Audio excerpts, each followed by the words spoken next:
All right, I'm out here at Mary's Kitchen today. My name is Harold R. Scott. Everybody here knows me as Canada. Mm-hmm. It's probably because that's where I'm from. But yeah, Canada. Yeah, you have a project going on here. And explain to us what's. Well,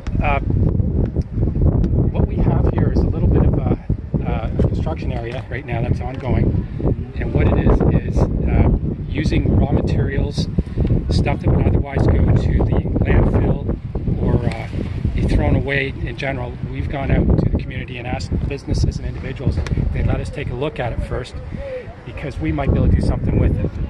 And I have a little bit of a background working with iron and wood, so I figured we could make 70 feet of storage unit back here so that items, whether they're clothing or consumable items, could be kept. Instead of it being outdoors in the elements, get them indoors and clean the place up and have it begin to look a little bit more like Mary's Kitchen, not Mary's Kitchen, the old, with all the stuff all over the place. Mm-hmm. So we came up, me and a couple of other people came up with the idea of calling a project a noble cause and then making it something called a Marathon of Hope. And the reason for that is because we know that if we're successful here in being able to build what we believe we can build here and turn it into not just what you see now, but something that people come here and look at because they go, wow, homeless people did this? It'll give other people hope, but then it'll give us the impetus to go to other communities and show them how to do it. Now, it might sound far-fetched, might sound a little bit grandiose, but we've actually got the eye of Home Depot and Hilti. And strategically, I wanted those two groups as partners because there's a Home Depot in every community. Right. And they like the idea of helping the homeless. They want to be a part of the homeless solution. Right. And they expressed an interest in these Connex containers here. Mm-hmm. Are coming over from China in boatloads filled with items that we offload here. We don't fill them with anything and send them back to China. Mm-hmm. So they're building up all over the country and just beginning to deteriorate. They're very well built, and other people have discovered that you can, because they're structurally sound, you can turn them into small homes. Mm-hmm. So my group thought if we were able to get Home Depot interested in helping out with what we could do with nothing, maybe they might be interested in helping out with their backbone so that we could do a prototype of one of these things elsewhere, not here, but elsewhere, and show that this could become a temporary thing for homeless people to reside in. Just small little units, maybe 5 people per unit. Mm-hmm. And it's a place for them to start, a place for them to get a good night's sleep.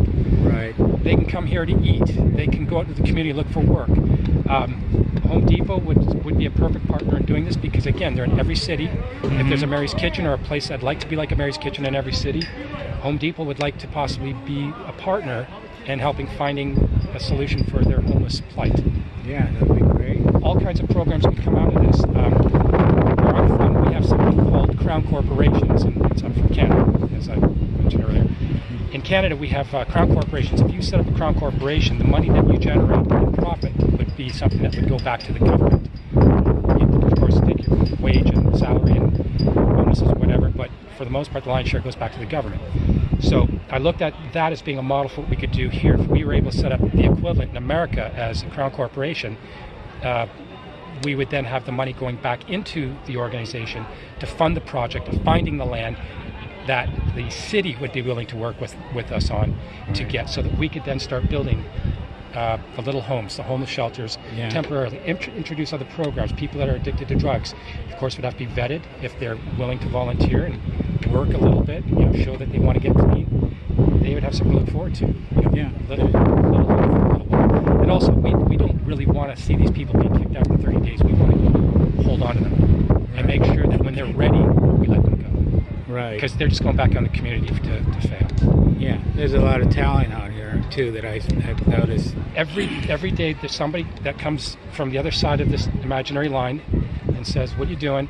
Well, I used to be a carpenter. I used to be an iron worker. I was a painter, whatever. And I always talk to them because I know that these people are coming over because they'd like to get involved. They'd like to help out. Mm-hmm. And I do let some people help out on occasion, and they do tend to be good hard workers. They do know what they're volunteering in terms of their skill set. Because they just don't have enough work for them. But Right. if they were to show up every day knowing they had something to do and they were happy just to get fed, maybe there's a car shop around the corner that needs a couple guys today who can do some body movement. Some of this completed. Yeah. A lot of give and take, a lot of bartering, a lot of volunteering of one's time can then turn around, in-kind service or in-kind material. Well, So in a nutshell, I figured that being given the opportunity to do something here would give people hope, and that became the motto for Noble Cause, a Marathon of Hope. Once we do it here, we can do it in another community, especially with a partner like Home Depot and Hilton. Well, that's great. That's great. Thank you. This can go across America. I'm not American, but you guys gave me hope when I came here. Mhm. The country's changed a little bit since I got here, but I still have hope in America, and I believe that this thing called homelessness, it can be solved easily. Oh, yeah. It This is about a $15,000 or $20,000 project that we're doing here. It doesn't cost a dime yet. Not a dime in material or labor. And it's going to look like it's $15,000, $20,000 project. It's just all getting united together here and doing what you're doing here. It's great. And I'll speak very optimistically about those things. But I have a great deal of hope and optimism. There's not a lot that I have to say that would be negative about anything. That's right. All right. Thank you.